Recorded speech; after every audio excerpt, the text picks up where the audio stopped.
perspective on 13 Reasons Why.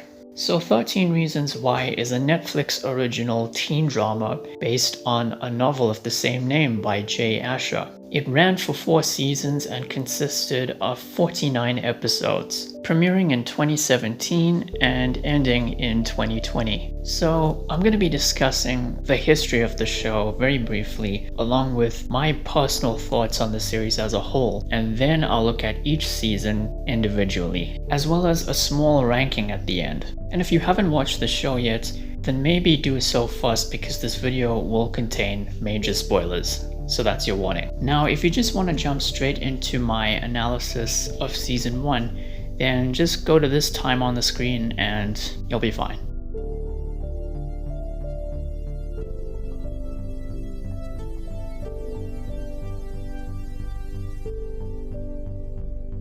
The book was originally meant to be adapted into a film starring Selena Gomez. However, this idea was scrapped and Gomez ended up serving as an executive producer for the show. While this show did generate a bit of hype back in 2017, it also generated some controversy. Why? Because much like the book that it was based on, it dealt with a lot of serious topics among teenagers, such as mental health, bullying, suicide, teen pregnancy, racism, sexism, and so on. And it raised a lot of concerns among mental health professionals. Nonetheless, the first season was, for the most part, positively received. Unfortunately, the later seasons were quite the opposite. They were universally trashed. Many people argued that it really should have been a miniseries, given that the book only covered the first season and the later seasons consisted of completely original material. And it just evolved into a show that everyone loved to hate. And every time it felt like it was going to end, it just kept going. Because Netflix obviously made millions from the first season alone, and so they decided to milk it for all it was worth. Now, as for me, I do not like this show. I think it's the worst TV show I've ever seen so far. I like the first season, but that's pretty much it. And no, it's not because I haven't read the book or because I'm biased against teen dramas, mostly. But I will admit, teen dramas are really not my thing because they don't make them like they used to, and I'm all grown up now and my teen years were some of the worst years of my life. Plus, growing up, I was into things like Star Wars and Harry Potter and superheroes before the MCU. So even the teen dramas of that time like Dawson's Creek and The OC were never really my thing anyways. Unless we're counting the first 4 seasons of Smallville. That's the best teen drama ever made. Now, if you like the show, I'm glad you do. I'm not criticizing you for liking it. But case in point, this show will definitely resonate with its target audience, but as for everyone else, not so much. But now that that's out the way, let's jump into season 1.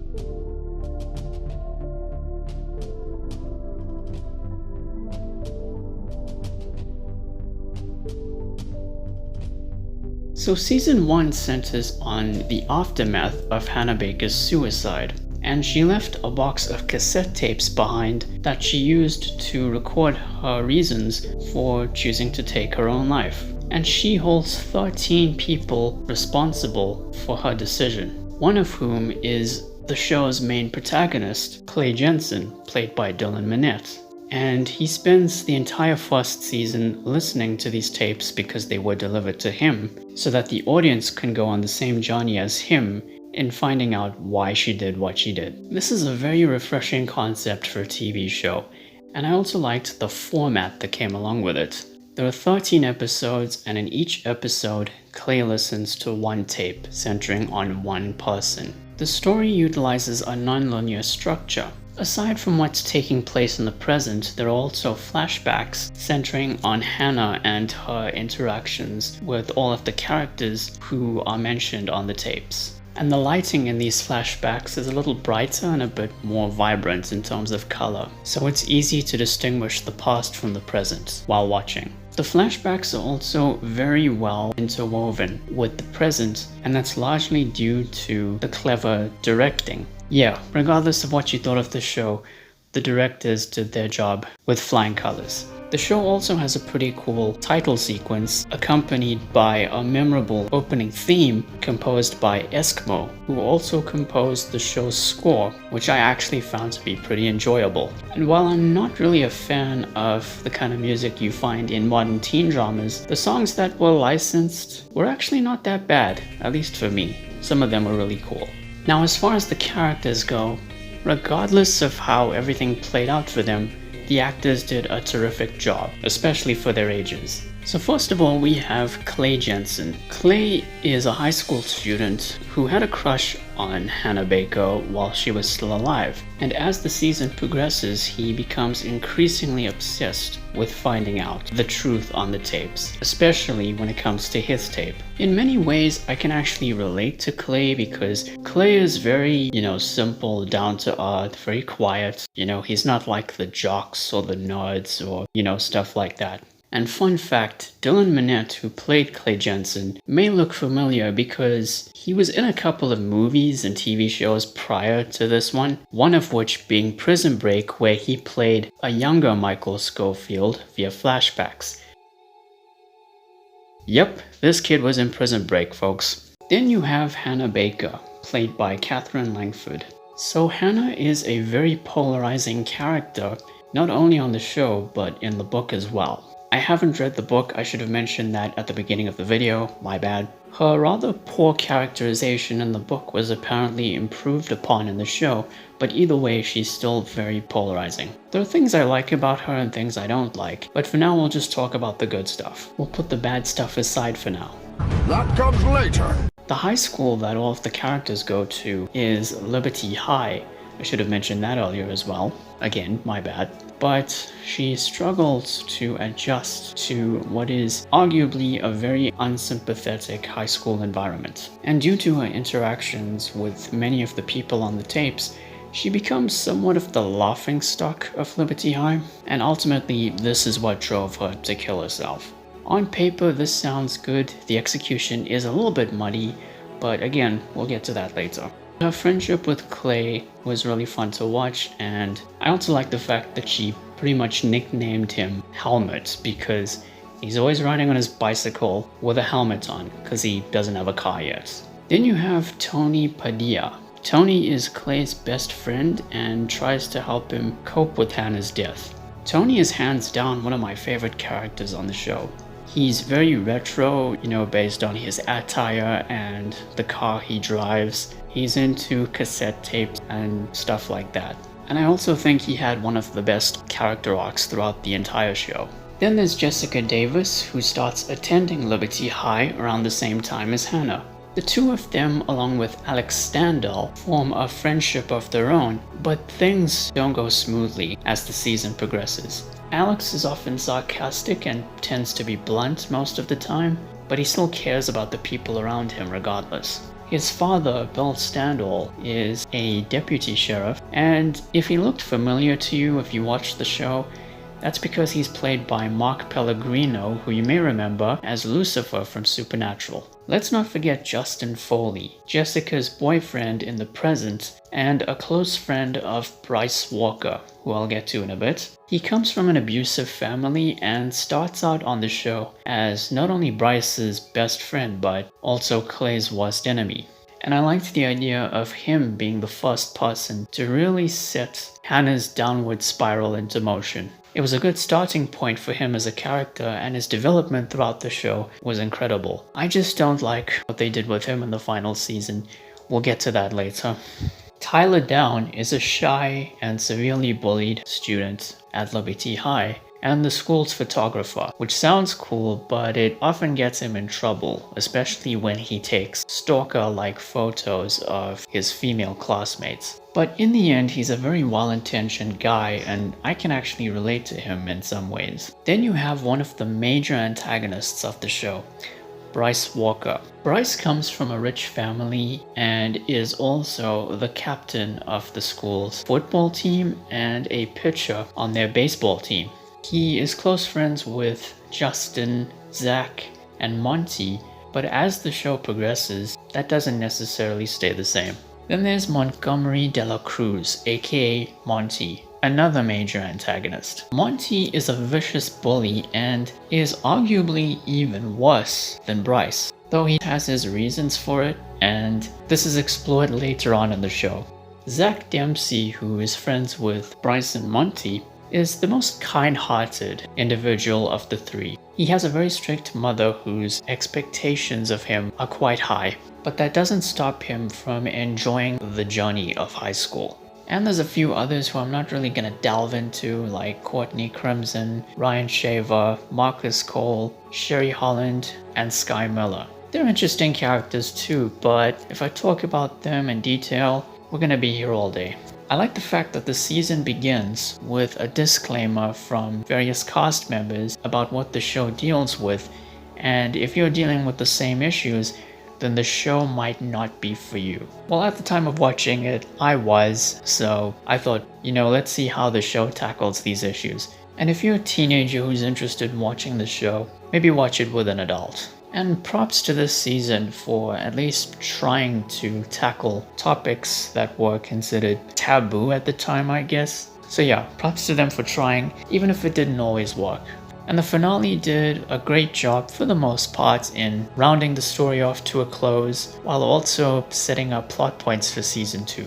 Now, looking at what I didn't like about season 1, and there's quite a few issues. Firstly, Clay listening to one tape per episode in a span of several days kind of defied logic when you think about it.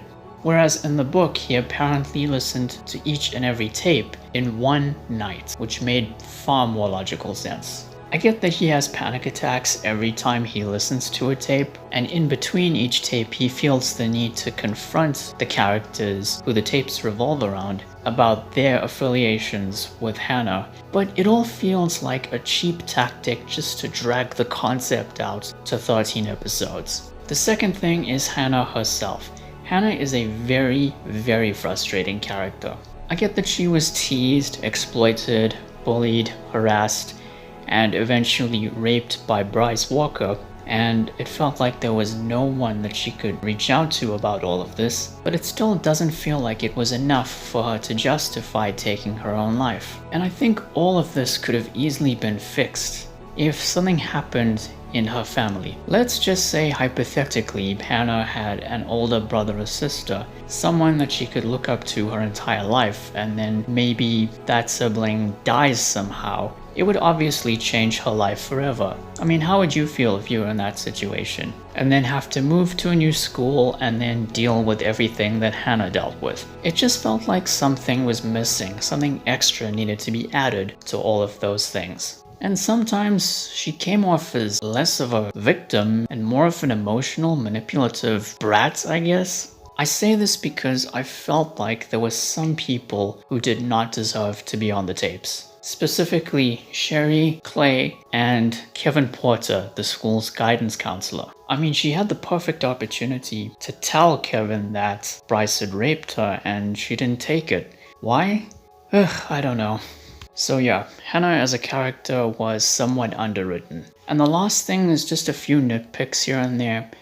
There's some of the typical teen melodrama affiliated with teen dramas, and its depiction of mental health may require you to suspend your disbelief, and the show kind of glamorizes Hannah's suicide in a way, and it's never a good thing to glamorize somebody's suicide, as if what she did was heroic. Because let's be real, suicide is never the answer. It's only a permanent solution to a temporary problem. I mean, take me for example. I have depression, anxiety, and bipolar disorder, mainly because I'm on the autistic spectrum, and I have a learning disorder affiliated with that. I've had suicidal depression for about 14 years, but I haven't given up, because I know that I'm still young and there's just so much left to do before I kick the bucket. And if I decide to pull the plug now, I'll only prevent my life from getting any better. As I said at the end of last year, my dream is to become a full-time author, and as of this recording, I've actually finished about half of my first novel, so yeah, things are going great for me. And yeah, that's what I think of season 1 of 13 Reasons Why. I think it's good, but It's not great. It was definitely overhyped, and apparently a lot of people agree with me on that. So I'm gonna give it a 7 out of 10.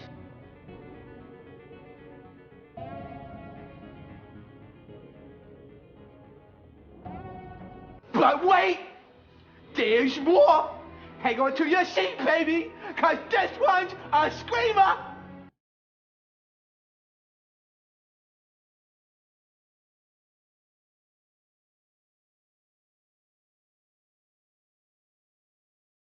So in season 2, Hannah's parents sue Liberty High, trying to hold them responsible for not providing Hannah with the help she needed. And everyone included on the tapes testifies in court to give their side of the story. So this was a season that I liked about 90% of the way through, until we got to the very end, that is, but I'll elaborate on that later. It's not terrible, but it's just okay overall. So I do like the format of the season, in which each episode is dedicated to a person on the tapes, and they give their side of the story and they talk about their affiliations with Hannah from their perspective, and this in itself results in more flashbacks. So the core DNA of the show is still intact, and in some instances it added a bit more context. For example, the first episode revolved around Tyler. And yes, he was technically stalking Hannah when taking photos of her, but he had his reasons.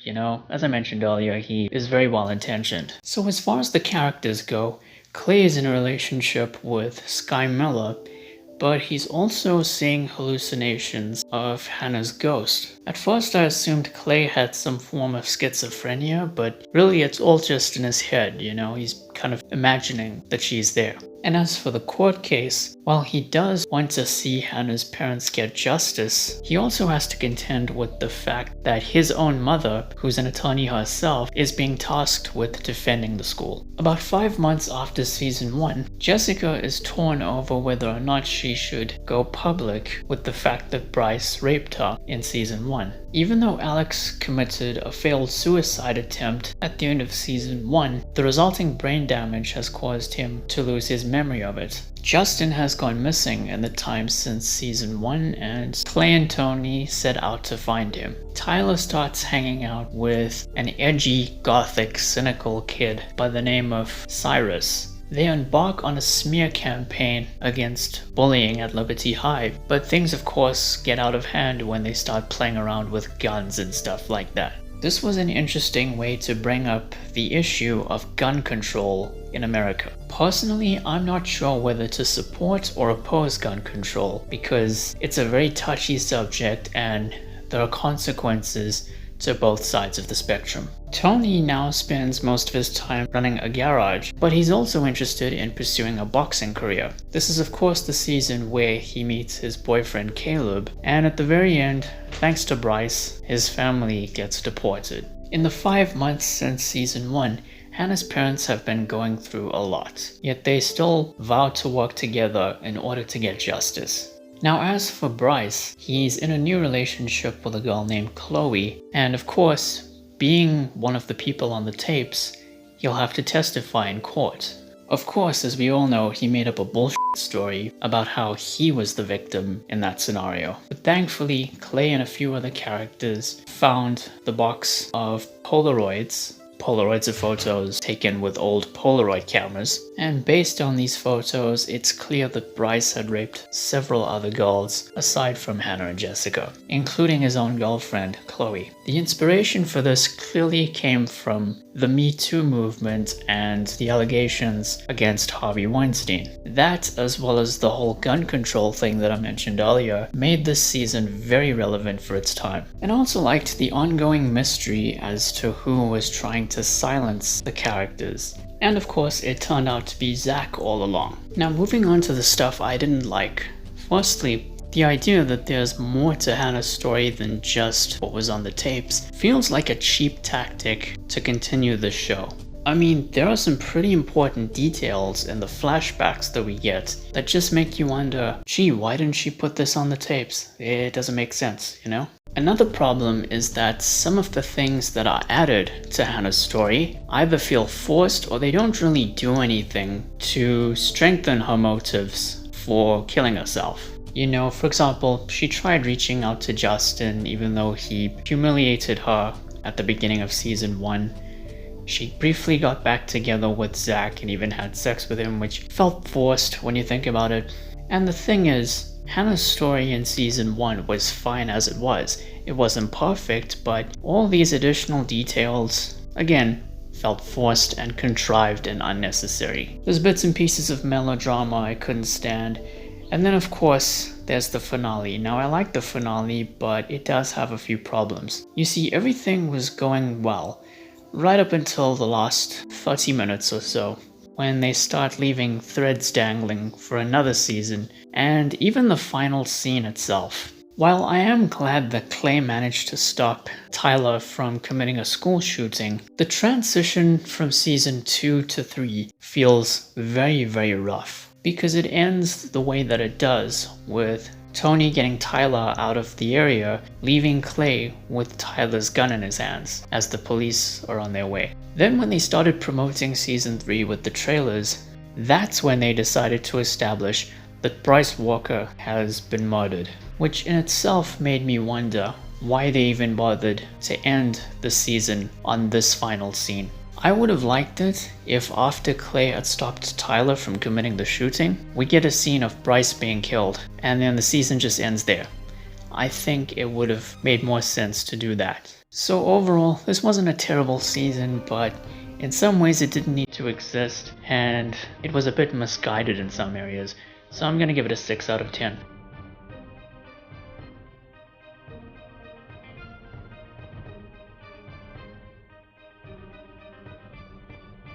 It's over, Johnny. It's over!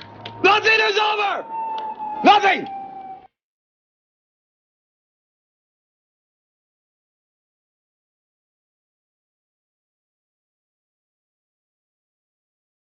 So season 3 takes place 8 months after season 2. Bryce Walker has been murdered and the police are trying to figure out who killed him. Now for me personally, the show had gotten even worse with this season. It wasn't terrible, but it just wasn't very good at all. And it was from this point onwards that the show became a show that everyone just loved to hate, and they just couldn't wait for it to end. So getting into the things I liked. Firstly, the change in genre and format. Season 3 changes things up by going into more of a whodunit murder mystery direction. A direction that actually suited this type of show, even if the execution was very messy. The story consists of 3 timelines. One in the present, which is actually 8 months after the events of Season 2. Flashbacks, which pick up directly from where Season 2 left off, leading up to Bryce's death. And flash forwards centering on the new character of Ani as she's being questioned by Alex's father. Each episode revolves around a potential suspect who may have been involved in Bryce's murder, as well as their interactions with him during the gap between seasons 2 and 3. I also liked the color schemes for each individual timeline. In the present, the color is very desaturated, kind of like Ozark, but not as dark. The flashbacks are vibrant and colorful as usual, and the flash forwards are in black and white. All of this might sound complicated, but trust me, you'll get used to it. Now as far as the characters go, Clay is pretty much the prime suspect in this whole scenario, and he's dealing with the pressure of that. Though on the plus side, his parents were able to successfully register Justin for adoption, and now the two of them are living together as foster brothers in their own little residence near the school. Alex isn't all that happy that Jessica left him for Justin, but even the two of them are having relationship issues. The drug dealer that Justin's mom was staying with is now coming after Justin. Jessica starts a club for survivors of sexual assault. Tyler's still dealing with the trauma from being raped by Monty at the end of season 2. Tony's now living with his boyfriend Caleb after his family got deported, and I'm glad that his parents are very supportive of their relationship. They even consider Caleb family now. Zach is recovering from injuries sustained during a major football game, and of course this is where we found out that Monty is secretly gay and Through this, we're introduced to the new character of Winston. And then of course, we were introduced to Ani. Now, I don't think Ani is as bad as everyone made her out to be. I still had my issues with her, but I think she got way more hate than she deserved. I like the fact that they reintroduced the show to the audience through her eyes, the eyes of a new character. And her relationship with her mother is interesting. The fact that they're living at the Walker residence, which is Bryce's home, was also interesting. Her friendship and eventual relationship with Clay, and just the fact that she saw the good in Bryce. And now, we're gonna get into the stuff I didn't like. Starting off with what I didn't like about Ani. Ani was occasionally intrusive. I understand why, but I think she went overboard with that. And, oh crap, I forgot to mention something about seasons 1 and 2. Yeah, this show utilizes narrations as well. God, I can't believe I forgot about that. In season 1, Hannah did all of the narrating by herself. In season 2, each of the characters who are on the tapes do narrations. In this season, it's just Ani, and I think the writers really went overboard with the amount of narrating she does. There are scenes that could have benefited from a bit of silence before the characters in those scenes engaged in a conversation, but no, they just had to shoehorn in some kind of narration, and it just became too much after a while. But that's it really, everything else about her was fine. So for the fans to attack the actress on social media and claim that she ruined the show is just pathetic, honestly. Then there's the usual bits and pieces of teen melodrama here and there. This is also the most tedious season out of the 4 because it takes 2 episodes to reveal what we already know, and it's the fact that Bryce is dead. Because in the first episode, they established that he is missing, and then it isn't until the end of the second episode that the police find his body. After that, the format of the season starts to get very boring and repetitive because we know we're only going to come to some kind of conclusion at the very end. So as the season progresses, it's really just spinning its wheels for the most part. There's plenty of good character development in there, but the actual overarching narrative moves at a snail's pace. Then there's the controversial aspect of humanizing Bryce. I'm not sure if it worked out the way the writers intended for it to work out. I can understand wanting to add a bit more complexity to Bryce in this season, and don't get me wrong, Justin Pretense did a great job carrying this season. But are we just supposed to forgive the fact that he raped dozens and dozens of high school girls? I don't know, given what they were trying to do in season 2 to kind of mirror the whole Harvey Weinstein thing, I don't know, it just feels off. And then there's the finale, and I think this is arguably the worst finale in the show out of the 4. Now I do like the fact that it was Alex who ended up killing Bryce. It makes perfect sense to me, and it was well executed. And even the build-up leading to that in the previous episode with Zach believing himself to be the one to have killed Bryce just because he went there that same night and broke his arm and leg. But it repeats the same mistake of having everything play out once the mystery has been solved, as if the show is coming to some kind of conclusion, only to then set up more plot points for yet another season that we just didn't need. And also, just the whole thing with framing Monty for Bryce's murder. I get why the writers chose to do this, because, you know, the characters wanted justice for Tyler, but framing him for a crime he didn't commit just to get justice, something about that is off to me. I don't know. On top of that, having him being killed in jail, I think that was a mistake too. I kind of wish that they had kept him around for the final season, because I think they could have done a little bit more with him before the show ended. But no, instead Winston figures everything out and he wants revenge against Clay and his friends in the final season. So overall, not a very good season, not the best murder mystery, but it wasn't flat out terrible. So I'm gonna give it a 5 out of 10.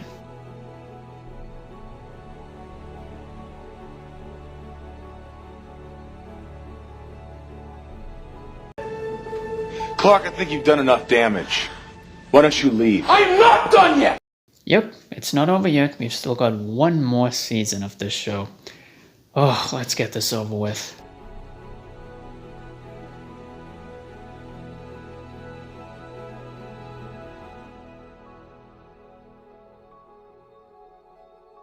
So this season is really just about ending the show.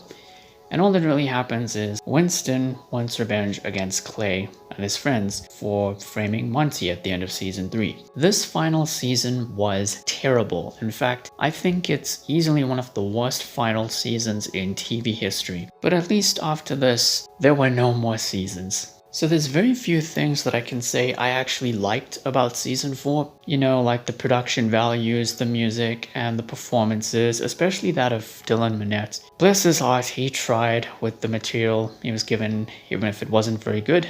Plus, there was some really interesting ideas in this season, like a Valentine's Day themed episode, a senior camping trip, college interviews, a lockdown episode, riots, and the send-offs for various characters were well thought out, such as Tony winning a boxing match, which in itself can lead to great things in the future. Clay being accepted into a college where he can apply his passion for robotics. Alex embracing his sexuality and finding somebody that he can spend the rest of his life with. And the two of them being the prom kings was also pretty cool. Winston realizing that he was never really in love with Monty, but rather just infatuated with him. And even the good things that happened in the finale. Now the finale was about an hour and 40 minutes long, and a lot happened in that episode.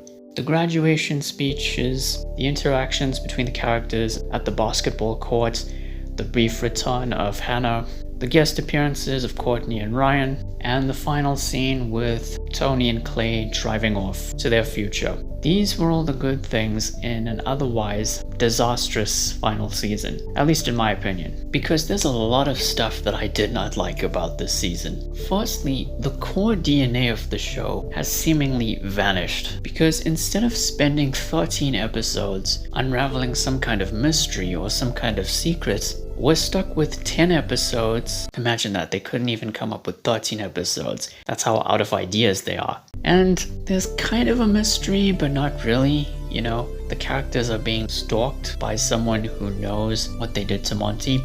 They suspect that it's Winston, but maybe it isn't, who knows? But the answer to that question is very underwhelming and somewhat predictable. No. In fact, it's extremely predictable. The show has also had an issue of executing some of its themes and topics somewhat poorly. While here, they're executed in the most bare-bones, heavy-handed, melodramatic way imaginable. The writers also use time jumps to bullshit their way around certain plot points, and to get to the end as quickly as possible. They created a lot of unnecessary last-minute conflicts between the characters. The direction that they take Clay in for most of the season, it's kind of a psychological horror thing, where Clay's mental health deteriorates after the events of season 3. On paper, this sounded pretty cool, but the execution was very poor. A lot of the psychological horror gimmicks just come off as goofy rather than scary. It's also a cheap tactic to create conflict between him and various other characters, and the conclusion to this storyline in the 8th episode is a twist we've seen over and over and over and over and over and over again. Ultimately, it was Clay who did all of those things. From this, to this, to this. Why? Because he's flat out insane, I guess. Not only is this stupid, but it's also very predictable, and they just kind of drop it in the last 2 episodes, so it made me wonder, what was the point? And lastly, the fate of Justin in the finale. Justin died from AIDS. What? It isn't revealed until the 9th episode that he has a flu, and then he, of course, passes out at the end of the episode while dancing with Jessica. And then in the finale, he's in hospital, and that's when the doctors break the bad news. It was very emotional. I got a bit teary-eyed myself because I didn't want to see Justin die. I get that Justin does have a history of having had sex with men, but no one asked for this, honestly. It was just so unfair. Props to Brendan Flynn for his performance throughout the show, though. He was fantastic. And I can't wait to see him in the Hellraiser reboot that's coming later this year. Plus, I really feel bad for the 12th graders watching the season at the time of its release, because they probably never got to go to prom, so yeah, that's a shame. But I know most people watching probably thought to themselves by the very end, oh, thank goodness, it's over. That's it. It's fucking over, lads. It's fucking over! For a couple of thousand years, you fucked it. It's over. It's fucking over! So overall, terrible final season with very few redeeming qualities. I'm gonna give it a 4 out of 10. That's it.